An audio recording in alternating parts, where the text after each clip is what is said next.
Before I begin my talk, I just want to mention that this community of Saskatchewan is extremely fortunate to have someone like Sheikh Ilyas, who is constantly worried and concerned about the welfare of the community and the welfare of all of the members of the community, especially the youngsters. The Sheikh has been inviting me here literally for the last 16 years to come and speak to the youngsters of this community. And as the years have gone by, I have seen with my own eyes the results of his tireless efforts.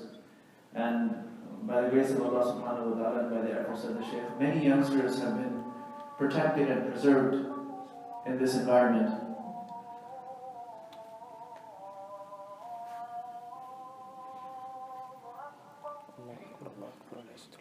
And alhamdulillah, some of them have memorized the Quran, some of them have gone on to become scholars, some of them have gone on and started great careers doing wonderful things around the world.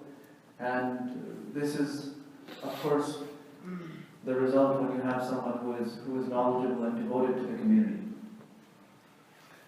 I'm going to speak about some things that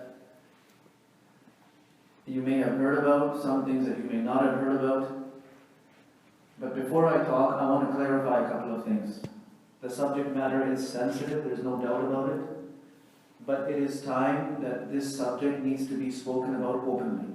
We can no longer hide it, we can no longer ignore it, cannot brush it under the rug because it is a reality. The second thing I want you to keep in mind, and this is very important, when I speak, my intention is to clarify the haqq, the truth. And wherever the truth is, my effort is to understand it and to uphold it and to invite towards it. So, I am not an advocate of any government or any government agency or any government policy. I'll tell you that right now. I am not an advocate for any political party. And I am not an advocate for any government administration. At the same time, I do not have any hidden enmity against any particular government, any particular administration. Our job as students of ilm is to learn ilm, reach the truth, uphold it, and invite people towards it. And sometimes there are truths that work out in the favor of certain people, and there are truths that end up hurting or affecting certain people. But that's not our concern. Our concern is the truth and nothing else. The issue of Islam and peace, Islam and war, Islam and extremism is a very real issue, and it is something that needs to be understood directly from the Quran and the Sunnah and the blessed life of the Prophet sallallahu alaihi wasallam. So we need to go back to the blessed life of the Prophet ﷺ to understand what is Islam teaching us about peace, but at the same time, what is Islam teaching us about war? So we look at the life of Makkah, the 13 years that the Prophet ﷺ spent in Makkah, and we know at that time that Muslims did not have the upper hand. The Muslims were oppressed, they were boycotted, and they were made to go through very difficult conditions. But their numbers were increasing. Their numbers were in hundreds, and Makkah itself was not an extremely populated city. It was not an overly populated place. So a few hundred people in Makkah was a very large number. But the Quran, while recounting what was told to those people, أَلَمْ تَرَ إِلَى الَّذِينَ قِيلَ لَهُمْ كُفُّوا أَيْدِيَكُمْ وَأَقِيمُوا الصَّلَاةَ. The basic instruction was that withhold your hands, restrain yourselves, and establish salah. And of course, the commandment of salah, as we know, came towards the end of the Meccan era. At the time, the Prophet ﷺ went for Mi'raj.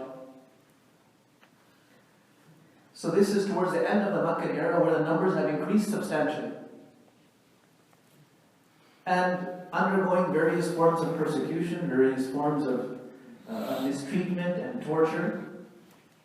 The Prophet ﷺ and the Muslims, following in his footsteps, withstood the brunt of the rage of Quraysh, and they continued spreading their message. The activity, if there was an activity that these people were engaged in, it was the activity of da'wah, of inviting people through various means towards Allah subhanahu wa ta'ala. Finally, the instruction of hijrah comes.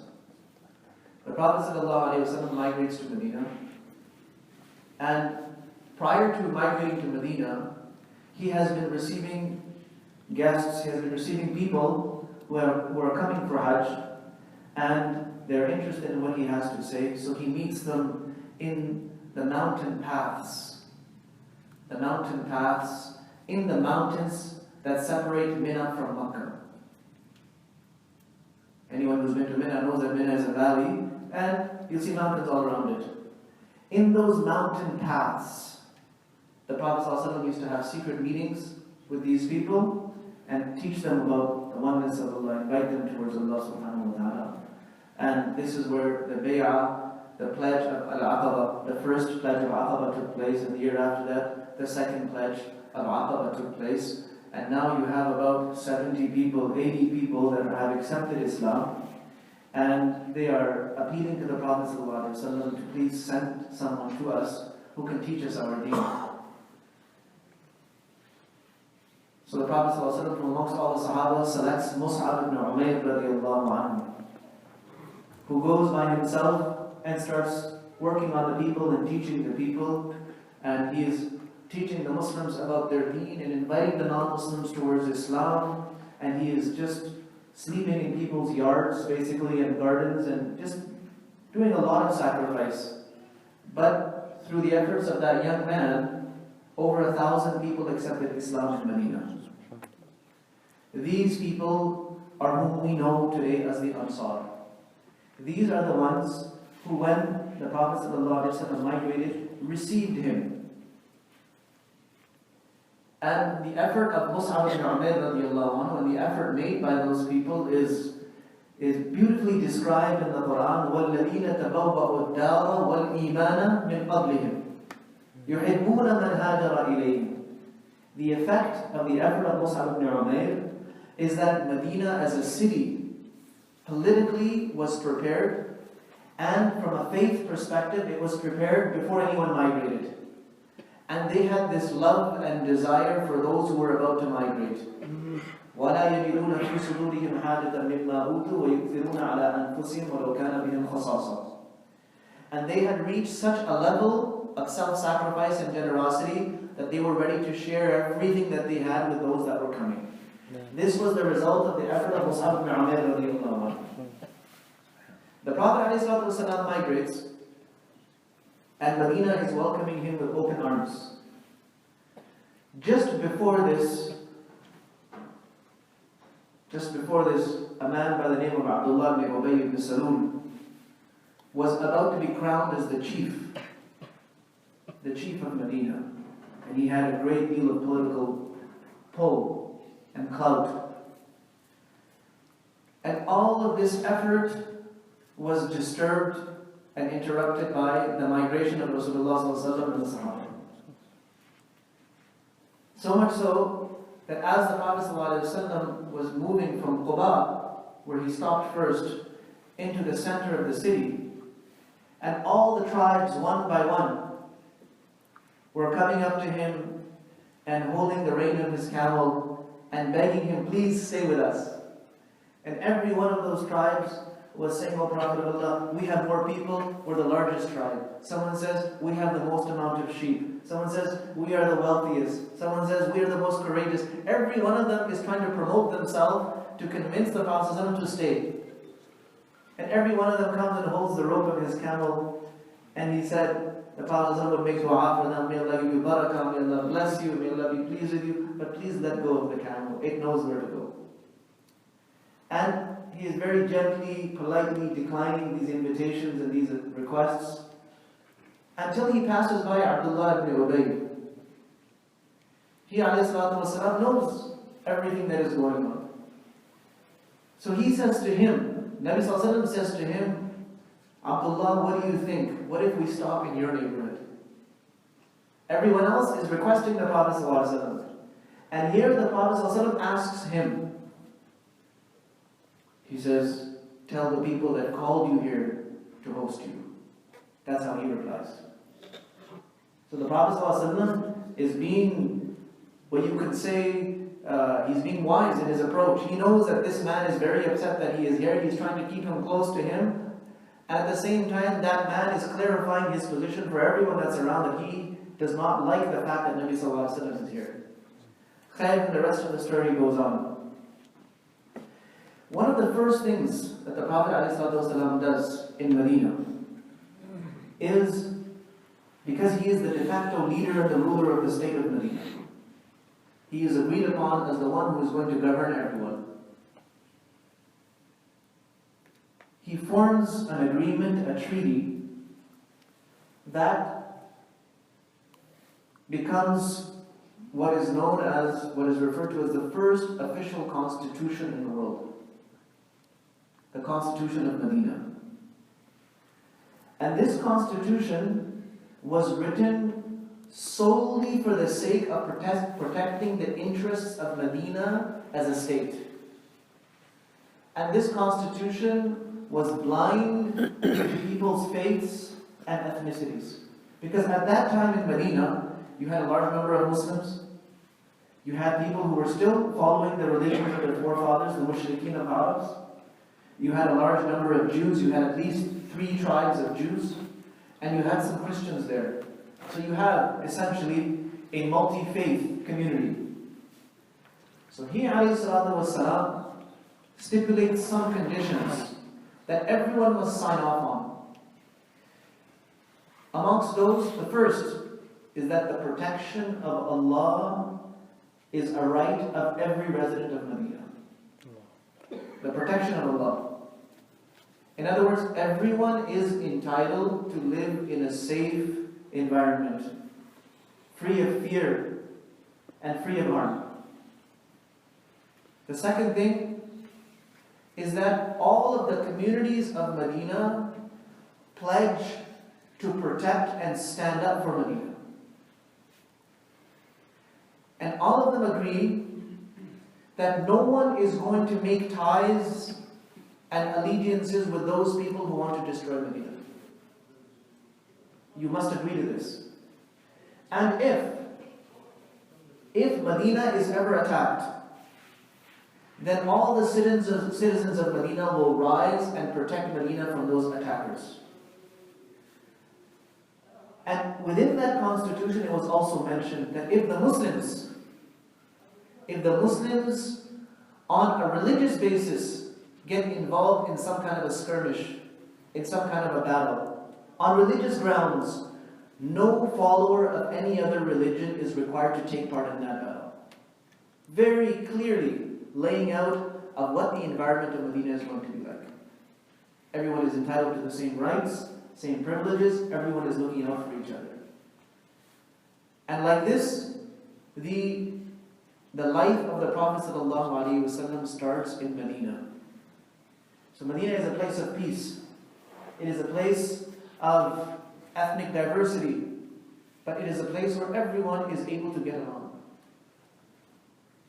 Until the Prophet ﷺ receives news of this caravan of Quraysh that has been sent to Sham, a business venture for the sake of gathering funds to build an army to destroy the Muslims. The Prophet ﷺ says that caravan needs to be intercepted. That is a direct threat to the safety of the people of Medina. This evolves into the Battle of Badr. In the Battle of Badr, however, you will not read anywhere that anyone but the Muslims took part. No one but the Muslims took part in the Battle of Badr, even though the attack was going to be on all of Medina. They win the Battle of Badr. And There is this ordeal with the captives. What should we do with the captives? So the discussion takes place, the opinion is taken from various Sahaba, and Abu Bakr radiallahu anhu is of the opinion that we should just ransom them and let them go, and Umar radiallahu anhu is of the opinion that they should be killed. And the Quran clarifies this matter. The Quran gives weight to the opinion of Umar radiallahu anhu. Why? Why? Because if you do not crush the morale of these people, they're going to come back. You need to crush their morale for once or for all. Otherwise, you're going to be perpetuating war constantly and repeatedly. And the Muslims saw the result of this act of kindness 1 year later through the Battle of Uhud, when Medina was under attack once again. And whatever happened at Uhud happened at Uhud. But it doesn't stop there. The battle of the Khandaq, the battle of Ahzab takes place. Another moment of fear and fright for the people of Medina. In all of these, in the battle of Uhud, in the battle of Ahzab, there are people within Medina that are forming alliances with people outside Medina, trying to help them attack Medina so that they become the people of strength and the people of honor. In other words, you have treason happening at a very, very large rate. And these people are admonished, and they are admonished, and treaties are signed and they break the treaties. The Prophet ﷺ goes and forms treaties with specific Jewish tribes. We need to live together, we need to be able to work together. We can't do that if you keep helping people attack us. So stop it. And the Jews go and repeatedly break those treaties. Between all of this tabaqa, this group called the Munafiqeen, is playing a very serious and detrimental role, harming the Muslims from so many angles, in so many places. Until when the Prophet ﷺ learns that some of these Jews have killed some of these Muslims, he says, I need to address this, they need to pay some blood money, this matter needs to be resolved. So they called him and they said, okay, we'll sit at such and such place. And as the Prophet ﷺ sits down, Jibreel ﷺ comes and tells him to get up right away. He said, O Prophet of Allah, this is a trap, get up and move from here. He gets up and turns around, and behind that wall is one of those Jews with this massive boulder ready to drop it on his head. When the extent of this treachery is realized, that this is how far these people have gone, it was time to banish them from Medina. You cannot stay here. Now you've gone too far. So they were expelled, they were banished. They went off to Khaybar. And from Khaybar, they're causing trouble. They're still stirring the pot in Medina. They're not letting the people of Medina live in peace and harmony. He says, okay, fine, we'll see you in Khaybar. Like this, these 10 years are passing. The Prophet ﷺ's mandate for the people of Medina is peace. His mandate for the Muslims is go and spread Islam. When the Battle of Tabuk took place, the Prophet ﷺ did not rally all the non-Muslims that you must come with us as well. Religious causes were kept distinct from causes of the state, of the government. It's not everyone's business. It's not everyone's issue. This is an Islamic mandate to spread Islam. But interestingly, even though many of those issues involved the safety or the danger of Medina, it was always the Muslims that came forward. When the Prophet ﷺ received news that they're coming to attack, at the Battle of Tabuk, that they're coming to attack Medina, do you think they would have only killed the Muslims? They would have killed everyone. But it was the Muslims that stepped forward to protect the city of Medina, knowing that there are non-Muslims here. No Jewish rabbi, no follower of the Jewish religion was ever forced to accept Islam. Nobody was ever forced to accept Islam. So in this manner, the Prophet ﷺ taught us the ethics of peace, and he taught us the ethics of war as well. And war War is one of the oldest realities of the history of this world. Let us not be deceived into telling ourselves that the world is a peaceful place and peace and harmony is all that happens. It's quite the opposite. One of the greatest realities of this dunya, this earth, from time immemorial, is that there will be war. And there have been wars. And there are wars. It becomes a little bit more paradoxical and ironic when the proponents of peace are the ones waging the biggest wars. That's another topic altogether. And the ones saying peace, peace, peace, peace, peace are the ones dropping the most bombs. But war is a reality, and peace is an objective. A Muslim never separates himself from reality, but never loses sight of the objective either. If my objective is peace and to have peace in this world, there can be no prosperity in any city, any state, any country, any province, any continent. There can never be prosperity and advancement unless there is peace. War only uproots everything. It uproots and undoes the efforts of many, many generations. So Islam, people say, is Islam a religion of peace? I say Islam is a religion of common sense. What do you mean Islam is a religion of peace? What does that mean? If I ask you, is your country a country of peace? You will say it depends on the circumstances. If I were to ask you, is Canada a peaceful country? Everyone will say, yes, Canada is a peaceful country. Oh yeah?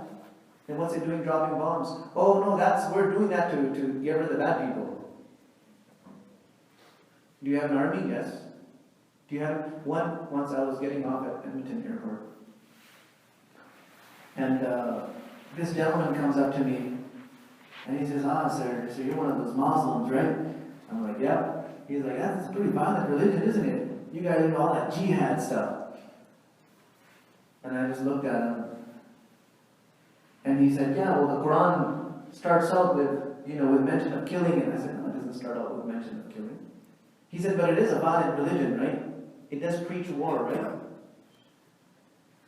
So I asked him this question. I said, what country are you a citizen of? He said, Canada.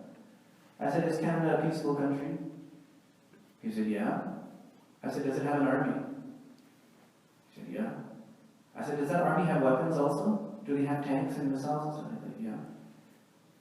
Do they have an air force? Yes, they do. Do they have a navy? Not much of one, but they do have something they call a navy. I said, that's a lot of guns, a lot of ammunition, a lot of bombs. That's a lot of death. So what makes you say Canada is a peaceful country? Now he was confused. He said, well, we have to defend ourselves. I said, oh, so you want to defend yourself. And you want to defend yourself by using force. So if somebody has the means to defend themselves by using force, then that doesn't make them warmongers. They're still peaceful. But they have those things because they have the right to defend themselves. I said, is it just Canada that has the right to defend itself, or does everyone have the right to defend themselves? Does every sovereign nation not have the right to defend itself? Its people, its property, its interests? Then I asked him the next question. I said, when Canada goes into war, does it go into war just because some people want to? Because they think war is cool. Let's go kill those people. Or are there some processes that need to take place? And once they're engaged in war, do they wage war in any way that they want, or are there laws that govern them? He said, of course. There's a procedure. There's a procedure before Canada goes to war. It takes place in the Parliament. Voting is done. Arguments are presented. And based on what the people's representatives there in the House decide, Canada will either go to war or not go to war. At the end of the day, it's the representatives that we have chosen, that we have given our authority, our representation. They will make the decisions, for better or for worse. But there is a procedure. And once you are engaged, there are laws, there are international laws that govern it. I said, are these laws known, or are they just completely ambiguous that no one knows? And he says, no, the people that are conducting those operations are very familiar with those laws. I said, the Quran is a complete book, and Islam is a complete life. Islam could never be complete if it only talked about peace and then explained to us what war was. The difference between Islam and other religions, the difference between Quran and other texts, is that it explains to us the ethics and the laws that govern war. Exactly when to do it, when not to do it, and how to do it. Who to do it against and who not to do it against. Just like the manuals of the generals do. Because this Quran is a complete book. And it is to last till Yawm al-Qiyamah. And it is not possible that Allah subhanahu wa ta'ala assumes that there's only going to be peace in the world, so we're only going to be talking about peace in this book. We're going to be talking about everything that's going to happen in the world in this book. This book is for the world. It's for mankind. It needs to be complete. There's a difference between the talk of somebody who's being inaugurated as a president or prime minister and the talk that that same president or prime minister makes when they're going to war. There's a big difference. The stakes have changed. The environment has changed. There he's talking all flowers and roses, and I'm going to do this and I'm going to do that and we're this and we're that. And when you're at war, that's it. It's kill or be killed. There's no other option. Kill or be killed. When you strike, make sure your strike is deadly. There's a different tone that you're striking. Listen to the talks of the presidents of the United States as they're going to war. What will they do? What, they're going to drop flowers on them and letters, love letters upon those people? We're going to burn them, we're going to destroy them, we're going to smoke them out, we're going to degrade them, we're going to finish them, we're going to do this, we're going to... Listen to the tone. Allah Azza wa Jal, who is the most mighty and the most wise, He knows what peace is and He knows what war is. He knows what needs to be said at the time of peace and what needs to be said at the time of war. Our problem here is we don't know our book well enough, so we get very scared and intimidated by the concept of war. We're talking about war, oh my God, people are going to think I'm a terrorist. The Sheikh was hinting towards, programs that I was conducting. For several months, I conducted programs tirelessly about Islam and peace, Islam and war, Islam and extremism. And I talked about violent extremism very openly. And during that time, I worked with many government officials and many officials of various institutions here, including law enforcement. And they all told me the same thing over and over again.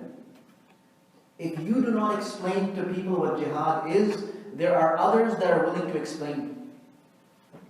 And when they explain, they're going to confuse the masses. And they are going to put people in this mode that that's all we are about. And for some reason, somehow, there is some jihad taking place in Canada that we need to get involved in. There is no jihad taking place in Canada. Which jihad? When and from where in Islam does this mandate come that the people that are giving you citizenship of a country, they're giving you rights and privileges, they're allowing you to build mosques and pray and every kind of religious freedom? Where in Islam does it say you wage jihad against those people? What kind of jihad is this? And what kind of a fool will go up to you and tell you that kill whoever you can, however you can, sharpen your knife or pack your backpack, use whatever means you have to cause death and destruction to people that you have come here to live amongst? And that is supposed to have something to do with Islam. Has nothing to do with Islam. When did the Prophet ﷺ ever allow a Muslim to go and take the life of a civilian? And when did the Prophet ﷺ ever take a civilian as a prisoner of war? And when did the Prophet ﷺ ever torture his prisoners? And when did the Prophet ﷺ kill people for no reason?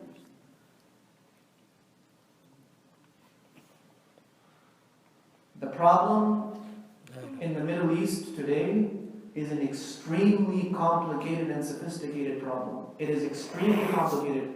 And I have no hesitation, I've said this very openly in public forums, that the West is a part of that problem. Have no doubts. The West is a part of that problem, and so far it is not a part of the solution. their involvement only creates more complications. It makes the mud even more slippery. And they've done this everywhere that they've gone, and they felt that they had to get involved for their own interests. They make matters worse and more complicated.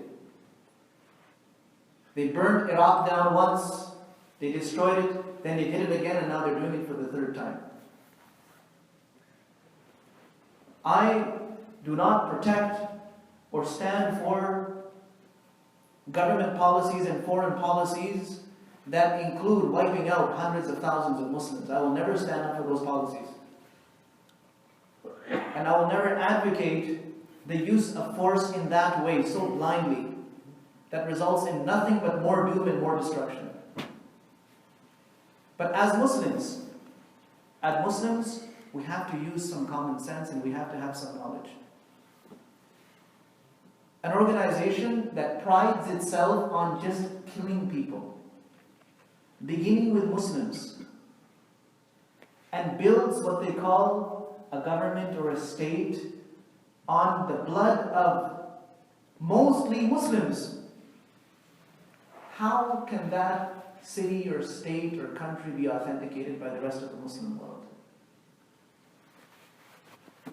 People that are talking Iman and Kufr in such a way that if you do not agree with their ideology, you are automatically a kafir. Right away, you deserve to die. You are murtad. You must be killed. A group that has this ideology that every Muslim leader is a kafir. And every Muslim government is taghut, it is a kafir government, and it is to work with that government or any department of that government is an act of kufr. It makes you eligible to be killed. Since when do Muslims have this kind of mentality? When in Islam have we ever had this mentality? And in fact, because I research and I read, and I discover that the mentality of these people is that everyone who doesn't agree with our theory of takfir, with our representation of takfir, meaning just labeling people as kafir, anyone who does not agree with it is from the Murji'ah. The Murji'ah were a group, it is a group based on Aqidah, the Aqidah of Irja. And the Aqidah of Irja says that no matter what deed you do, you can't go to Jahannam. Is that all of you who don't agree with us, you are all Murji'ah, and you are also liable to be killed by us. You are also mubah al-dam, we need to kill you as well. A whole battalion is sent to a Muslim village, go and wipe this village out, kill them. So they ask, why should we kill them? Aren't we in jihad? Isn't jihad supposed to be for Islam? These are Muslims, they're Sunni Muslims, they haven't done anything, they haven't even stood up against us. Why are you questioning our order? That entire battalion was slaughtered for questioning this command. For questioning, why do we have to keep killing Muslims? Doesn't make any sense. So senseless killing and blind murder have nothing to do with jihad and have nothing to do with Islam. And if you want to implement Sharia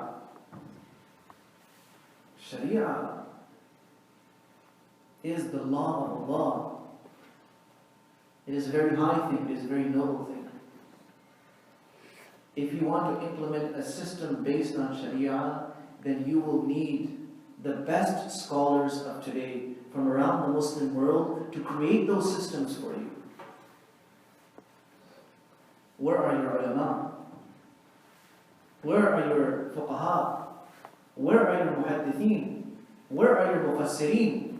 Where are those people that will build that infrastructure for you based on not just one or two books, but based on texts and research of 14 centuries? Where are those people that will do that for you? You want to build an institution, you invite all the experts of that field to contribute towards that, and then you make something. Where are they? It's just you and a few pals implementing Sharia in a lopsided way. In a lopsided way based on what you understood, based on the few books that you happen to come across. Where in Sharia are there beheadings like this? Where in Islam can you take innocent people that are not part of the conflict and take them as prisoners and then torture them and then kill them in the public eye? How can you do that? So our youngsters need to think clearly and not get carried away with emotions. It is often our emotions that get the best of us. We see the Muslims being oppressed. And yes, they are being oppressed. We see the Muslim countries being torn apart. And yes, they are being torn apart. We see the damage being done by Western involvement. And indeed, there is damage by Western involvement. We see the hypocrisy of the Western governments, the way they deal with Israeli violence versus the way they deal with Palestine, for example. We see these things, the rage builds up, and there is no harm in that rage building up. But I'm telling you, that rage needs to be focused in a very careful manner. The difference between a terrorist, and someone who is not a terrorist, it's not always in the ideas, it's the way you express your ideas. A terrorist is someone who has no means of expressing their ideas other than committing atrocities and taking lives. That's the language that they speak. It's the language of death, the language of blood, the language of senseless violence, where innocents always get the brunt of it, Islam gets the blame for it, and Muslims around the world have to suffer for it. Every time someone does something stupid, what happened after these attacks in Ottawa? This so-called attack, this wannabe, this person who has no sense, he goes in with this busted up old shotgun and he wants to take down the parliament. What were the effects of that on your lives? What were the effects of that on our masajid, on our Islamic schools, on our youth, on our collective image in the media in front of the world? What did it make it look like? Did that make us look like heroes or a bunch of idiots? Did that make traveling easier or more difficult? Did it make it easier to leave Canada and come back or more difficult? It sets the precedence for harder and harsher measures that are passed with the pretense of controlling violence and extremism and terrorism. Those kinds of acts are what feed these bills C-51s and C-24s. It's these silly acts that gives people a reason to be harsh with us. So no Muslim who has any common sense could support or advocate or agree to such senseless violence. So I tell you something to my youngsters, and this is something that I've heard amazingly from almost every expert in this field, or so-called expert in this field. They're not all experts. From the non-Muslims. They say there's one easy solution to the problem of radicalization in Canada. One very easy solution. And that is that the youngsters of the community need to stay with the mainstream congregation and be connected with authentic scholars. Because the one thing that every radical has, all the radicals have in common, is they have never received any formal education on Islam. It's all YouTube clips, it's all bits and pieces from here and there, it's all propaganda videos that get them hyped up and excited. That's where they're getting their knowledge from. They have not sat down with a sheikh to learn their deen from the ground up. They say all of them have this in common. And we find that those youngsters that are connected with mainstream scholars, meaning the imams of the mosques, people with actual knowledge, they never go down that route. And these people, they agree that these people are becoming radicalized in their basements in front of their computer screens. They're not being radicalized in the masjid. If they were coming to the masjid, they would probably get a cure for some of their anger and some of their rage. So one of the most important steps for us to take, for us to ensure, and look, you know how there's different signs. They say, oh, he's becoming religious, it means he's becoming extreme. Even that is not the case anymore. I know personally of cases where there are girls who don't even wear hijab. They've never worn hijab. Their parents don't wear hijab. One day they get up and they disappear. They're gone for days. Searches are conducted. Finally, when the computers of those girls are accessed, then it is discovered that she has gone off to join ISIS. Like that overnight. She wasn't even a practicing Muslimah. Someone recruited her, inspired her, pumped her up, filled her mind with something. That's it. That made her say, yeah, that's it. Maybe it was just a quest for adventure. It's too boring around here. What am I going to do sitting here? Watch TV. I need something exciting. We don't know what happened to those people. But one thing we do know is that Allah's help is with the Jama'ah. The protection of Allah is with the Jama'ah. Let us keep ourselves, our families, very closely connected to the Jama'ah of Muslims in our communities. This is extremely important. The masjid is the house of Allah, and inshallah in the masjid you will get the positive message, you will get the education, you will get the motivation to do good things with your energy. And like I said, it's not about agreeing with government policies. It's not about, in fact, we live in a country in which every one of us has the right, the fundamental right to disagree. But there is a way to bring about change. There is a way to bring about change. We need to use those channels, the legal channels, the channels that are endorsed by the laws of the world and the laws of Islam. We use those channels to bring about change. Let's take it for granted, for example, that everything that the countries are doing is wrong. Okay, become an activist, become a lawyer, go and help people, become a counselor, join politics, go run in the elections, go and make a change in the parliament where it is needed, at the municipal level, at the provincial level, at the federal level, at all of those places where policies are made and policies are voted on. Get your voice out there, get your politicians involved. There are many ways to bring about change. Violence is not one of them. Violence and extremism will only bring about damage. And I tell you something. Muslims have suffered more because of terrorism than any other community of the world. Directly in the attacks, Muslims are the ones losing their lives. B, in the conflicts resulting from those attacks. Who was killed in all these bombings, all of these raids taking place throughout Pakistan, throughout Afghanistan, throughout Yemen? Who was being killed? It's Muslim blood that is being shed. Whose blood is being shed on the land of Syria today? Whose blood is being shed in the land of Iraq today? It's our blood. We have lost hundreds of thousands, maybe millions of people as a result of terrorism. Why do you want to do something that's only going to come back and hurt us? It's hurt us in terms of life. It has destroyed the economies of our countries, and it has destroyed the image of our countries. It is not an option. It is not an option. It is not an option. So learn your deen first. Start with your deen. Fulfill the basic commandments of Allah subhanahu wa ta'ala. Learn your duties and go to the right people for your knowledge. Go to the right sources. We talked about this during the retreat over the weekend. It's very easy. Today we have an unprecedented access to information. Unfortunately, sometimes our youngsters are out researching something good. They're looking for good Islamic information, but they end up on sites.